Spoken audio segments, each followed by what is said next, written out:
Good evening, ladies and gentlemen. We gathered here for the book launch. मंचासीन सुधीजन एवं साहित्य महानुभाव, मैं आप सभी का इस समारोह में स्वागत करता हूं। आप सभी की उपस्थिति इसे पल्लवित एवं पुष्पित कर रही है। यह मेरे लिए पुनीत अवसर है। मैं आपको बहुत बहुत पुनः नमन करता हूं। जैसा कि आप जानते हैं, राजस्थानी भाषा में मायन माँ को कहते हैं। मेरी इस पुस्तक की मुख्य किरदार मेरी माँ है। जीवन के अंतिम पड़ाव में कैंसर से ग्रसित मायन उसके जीवन से जुड़े रिश्तों के बनते बिगड़ते रूप और उसके जीवन की संवेदनाएं, भावनाओं और व्यवहारिक आचरणों को जिस तरह से मैंने निकट से देखा, महसूस किया और उनको जिस प्रकार से मैं शब्द रूप में बांधने में सफल हो पाया, वही इस पुस्तक की कथा वस्तु है। ईश्वर के बाद चिकित्सक को जीवनदाता कहा जाता है, किंतु यथार्थ में भुक्तभोगी न जाने किस किस दौर से गुजर जाता है। और ये जान लेने के बाद कि अब जीवन कदापि शेष नहीं है, तब जाने वाले व्यक्ति की मनः स्थिति और उसके पले हुए रिश्तों की वास्तविकता को निकट से देखने के बाद आध्यात्म की ओर उसका चिंतन मनन और भी अधिक प्रबल हो जाता है। मायन कबीर का यह शब्द अक्सर गुनगुनाया करती थी, हमन को इश्क मस्ताना, हमन को बेकरारी क्या, जो बिछड़े हुए प्यारे से भटकते दर बदल फिरते, हमारा यार है हमें, हमें फिर इंतजारी क्या।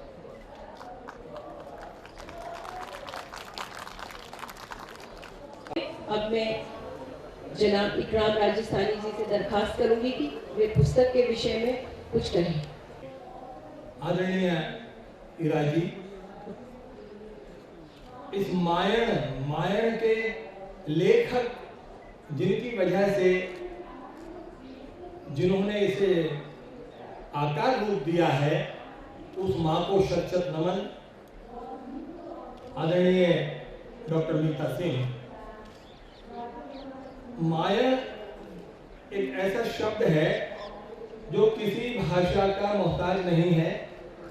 हिंदी में कहें, अंग्रेजी में कहें, उर्दू में कहें, राजस्थानी में कहें, फ्रेंच में, किसी में भी कहें, माँ सिर्फ माँ है।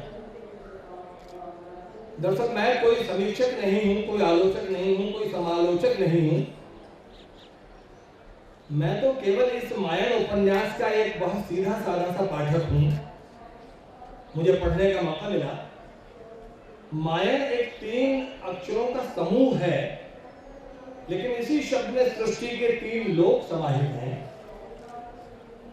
माँ इस सारी कायनात का उजाला है, उसके कदमों में जन्नत है। उसी की कोख में रहकर हम इस पूरे ब्रह्मांड का दर्शन करते हैं, हम उसकी अजमत को सलाम करते हैं। हर व्यक्ति के दिल से एक आवाज आती है, डॉक्टर आनंद प्रकाश के दिल से भी यही आवाज आ रही है कि मैं उसकी कोख में रहकर हमेशा जिंदा था, मैं इसकी कोख में रहकर हमेशा जिंदा था। सांस लेने का हुनर भी सिखाया माँ ने मुझे, और चूमता रहता हूं हाथों की उंगलियां अपनी, कौन सी उंगली से चलना सिखाया माँ ने मुझे। दरअसल ये उपन्यास नहीं है, जीवन के जीवंत और शाश्वत संबंधों का दस्तावेज है। सृष्टि के जन्म से लेकर आज तक की यात्रा का एक ऐसा क्षण है जो तब से लेकर आज तक उतना ही मधुर, उतना ही सुरभित, उतना ही आलोकित है। आज के युग में, इस टूटते हुए रिश्तों के बिखरते हुए युग में, डॉक्टर आनंद प्रकाश माहेश्वरी ने अपनी आप बीती को जगबीती बनाने का एक बेहतरीन प्रयास किया है। मुख्य पात्र मायन है, यानी कि माँ, जैसा कि आनंद प्रकाश जी ने बताया, उनके स्वयं की माँ। ये प्रारंभ तो उसी आह्लाद, उत्सुकता और उत्साह के साथ होती है किंतु धीरे धीरे एक भयानक बीमारी के साये में तड़पने के लिए बाध्य हो जाती है और प्रेम के प्रीत के पंथ से गुजरती हुई ये कथा एक पीड़ा यात्रा में हमें लेकर चलने लगती है। कैंसर यानी कर्क रोग की भयानक पीड़ा से जब माँ रात के गहरे सन्नाटे में कराहने लगती हैं, जब वो कराहें चीखों में परिवर्तित होने लगती है, तो सारा परिवार दुख के अथाह सागर में डूब जाता है। कैंसर रोग के क्रंदन से पूरे कथानक पर एक अवसाद सा छाया हुआ प्रतीत होने लगता है। कभी कभी ऐसा भी लगता है जैसे हम इस औषधि विज्ञान की जटिलताओं से भी परिचित हो रहे हैं और हमारी तकनीकी शब्दावली में भी बहुत ज़्यादा वृद्धि हो रही है, ऐसा मुझे महसूस हुआ।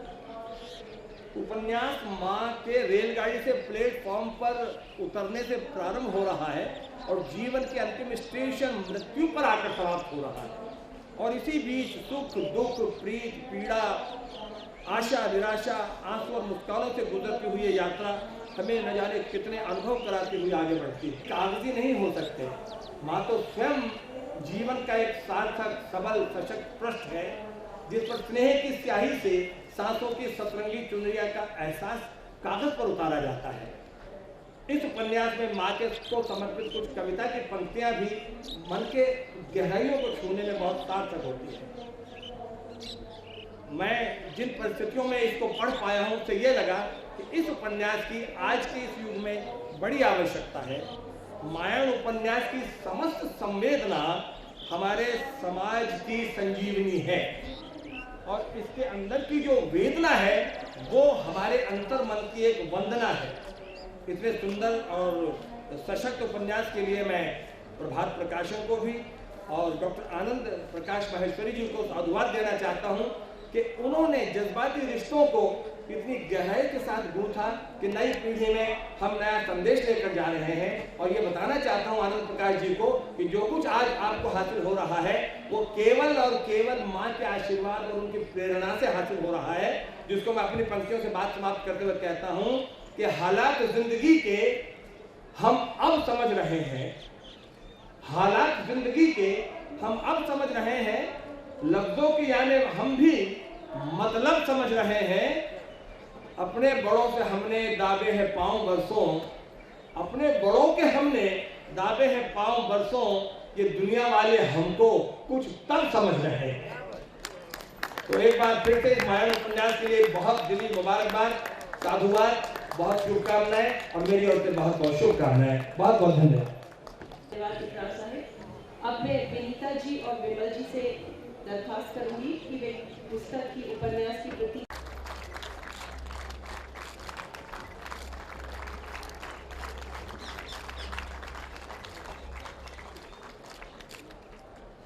पुस्तक के विषय में कुछ कहने के लिए मैं इरा जी से रिक्वेस्ट करूं। उससे पहले मैं रिक्वेस्ट करूंगी विनीता जी को कि वो इरा जी को एक बहुत शॉल उड़ाना हमारे यहाँ सम्मान का प्रतीक है।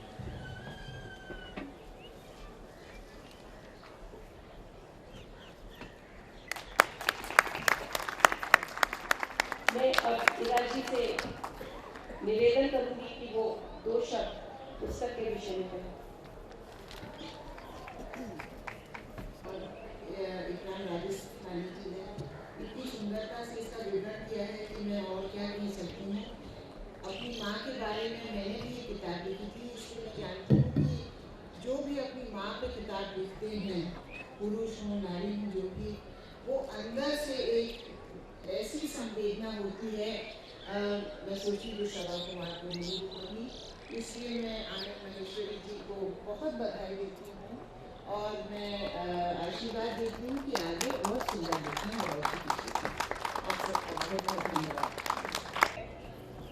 यदि ऑडियंस में से किसी के पास कोई प्रश्न है लेखक के लिए English, but I just wanted to know that we are in Jaipur today, and you're also influenced the manner in which you interacted with your mother and how you gave her strength, because I'm sure there are a lot of people here who have to go through a psychological trauma, but has your culture in any way influenced the manner in which you handled your mother's illness? एक तो समय की सीमा है, मुझे बताया गया कि ये पहला और आखिरी प्रश्न होगा। मैंने ये पुस्तक हिंदी भाषा में इसलिए लिखी कि बहुत से लोगों तक ये पहुंच पाए। एक कैंसर पेशेंट की मानसिकता और उसके परिवारजनों का जो उसके प्रति दायित्व है, उसके जो साइको बिहेवियरल डायमेंशंस हैं, व्यवहारिक रूप से क्या होना चाहिए, वो जब हम लोगों ने सीखा और उसको लाभप्रद पाया तो मेरे मन में ये विचार आया कि इससे दूसरों को भी फायदा हो। मेरी माँ पुष्कर के पास एक गांव करेल की रहने वाली है।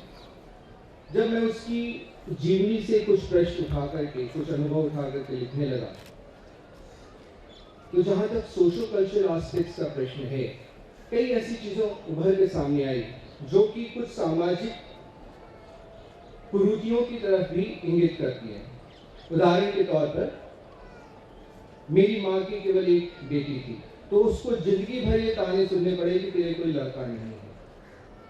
और जब मेरी माँ के 3 बेटे हुए, तब जाकर के वो गांव वालों से कहने लगी कि इतने साल तुमने मुझे ताने दिए कि मेरा कोई लड़का नहीं है, अब मेरी लड़की ने 3 लड़कों को पैदा किया है। तो इस तरह की जो एस्पेक्ट्स आए हैं, जैसे समाज में जेठ से बात करना अलाउड नहीं था। तो एक बार मदर बीमार पड़ी, कोई और नहीं था, केवल उनके जेठ थे। तो अब बात कैसे करें, कैसे उसको बताएं? पर जेठ साहब ने, जेठ जी ने समझदारी दिखाई, एक रस्सी खरीद के लेके आए और उसको उसके पलंग पे छोड़ दिया और कमरे के बाहर जाके कहा कि मैं बाहर हूँ, तुम एक छोर अपने पाँव में बांध लो और रस्सी बाहर फेंक दो, दूसरा छोर मैं अपने पाँव में बांध लूँ, और जब रात को तुम्हें कष्ट हो तो तुम रस्सी खींच देना, तो मैं किसी डॉक्टर को बुला लाऊंगा।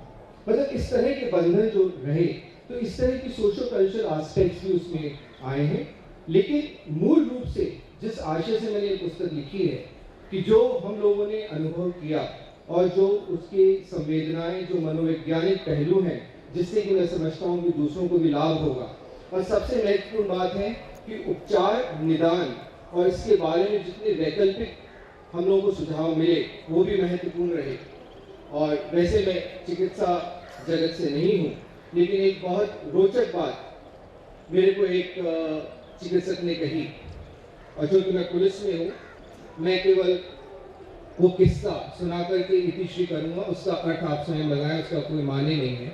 लेकिन उन्होंने इतना कहा, महेश्वरी जी आप खुद पुलिस में हैं, मान लो कि कुछ डाकू किसी गांव में घुस जाए और गांव वालों के बीच में मिल जाए, तो पुलिस की ये कौन सी समझदारी हुई कि सारे गांव वालों को इकट्ठा करके आप उन पर गोली चला दें, इस उम्मीद में कि उसमें शायद डाकू भी मर जाए।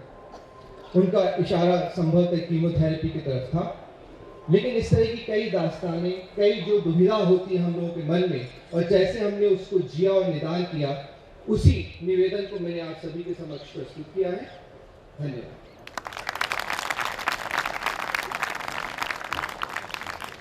समय की कमी को देखते हुए मैं सबसे पहले जयपुर लिटरेचर फेस्टिवल के आयोजकों का धन्यवाद करना चाहती हूँ, जिन्होंने करीब लास्ट मोमेंट पे इस पुस्तक को यहाँ पर लोकार्पित करने की अपनी अनुमति दी।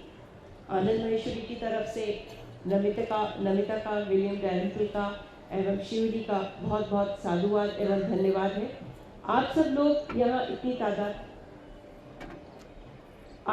इतनी तादाद में आए और ध्यान से सुना, इसके लिए आप सब बहुत बहुत साधुवाद के पात्र हैं।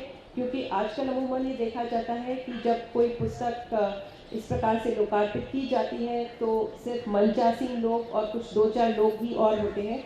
इसलिए मैं आप सबका तहे दिल से बहुत बहुत आभार व्यक्त करती हूँ।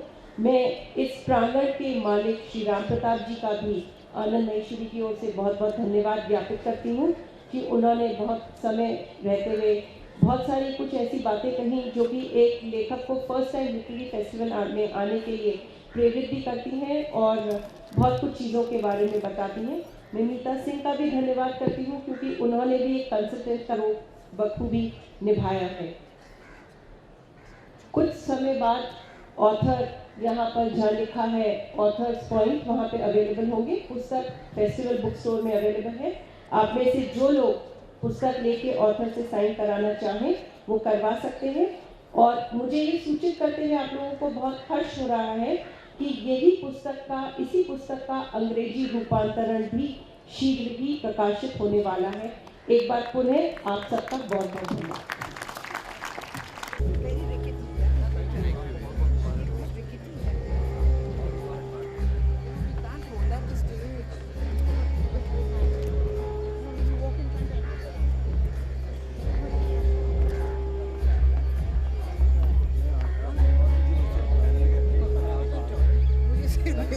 बहुत बहुत